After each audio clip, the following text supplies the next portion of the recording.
My son was recently diagnosed ASD and ADHD. I don't know what to do next. Where do I start to get him the help that he needs? We don't have an age and we don't have a location. If you're still watching while we're talking, write that in and tell us age and the nearest big city that you live in, because that will help in some respects. Absolutely.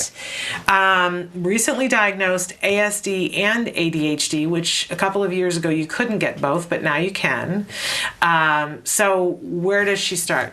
Right. So the very first thing is it depends on age, but as we've talked about on your program a million times, is the most scientifically proven treatment to produce the most important, largest effects for kids with autism is 30 to 40 hours a week of intensive ABA, starting as young as possible and continuing for 2 or more years. And so that's for young children. That's the treatment approach that is proven to work. So if your child's under the age of 5 or so, that's it. That's the treatment. That's a prescription. You need to get in there and get that. So to start with, it depends on what state you live in, right? And so if you live in a state that has legislation that requires medical insurance to pay for ABA treatment, and there's more than 30 states now, right, that have passed legislation. Yeah, it's like 35 as of last week. So if you're lucky enough to live in one of those states, then what you need to do is get a prescription for ABA treatment from your child's doctor and contact your insurance company and see if that benefit is covered by your insurance company. That's the first step.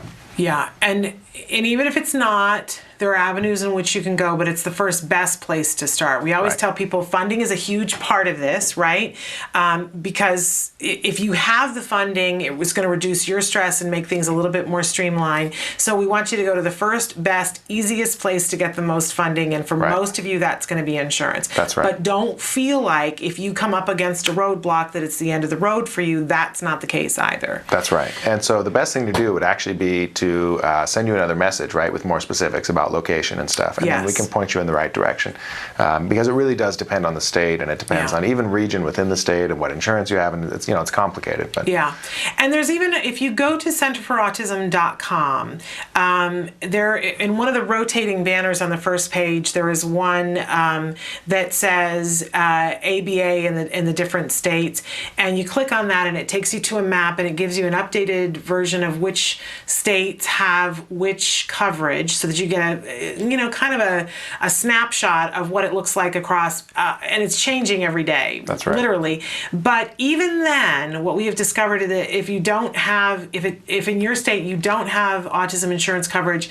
more and more insurance companies are starting to cover it, A, because it's the right thing to do, and B, because they're seeing that they're going to have lawsuits if they don't. Right. And in other states, and many states, there are other sources of funding for treatment also. If they call our admissions line, that's a big part of what the admissions department at CARD does too, is help people kind of navigate that whole process, whether or not you're going to become a CARD client. Getting in there and getting more information is a good idea. They can tell you what coverage you've got available to you so that you can make really good decisions. Right.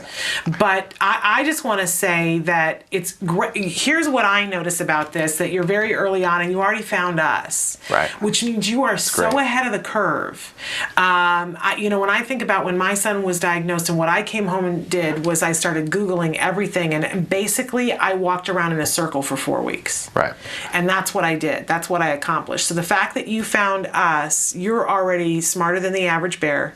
And I want you to know that we have a friend of the show who says when somebody says that it's autism, it's not game over, it's game on. Right, and it seems like you've already got your game on, and getting that good quality ABA is going to be your first, best, top priority. And we better mention also that if your child is not under the age of 5, because before we just spoke to that, there's still lots of resources that are available. A lot of ABA can still be effective for older children too. It becomes a more targeted approach where you sort of select specific skills and specific issues to deal with, but it's very effective for older children as well. So it's definitely not too late.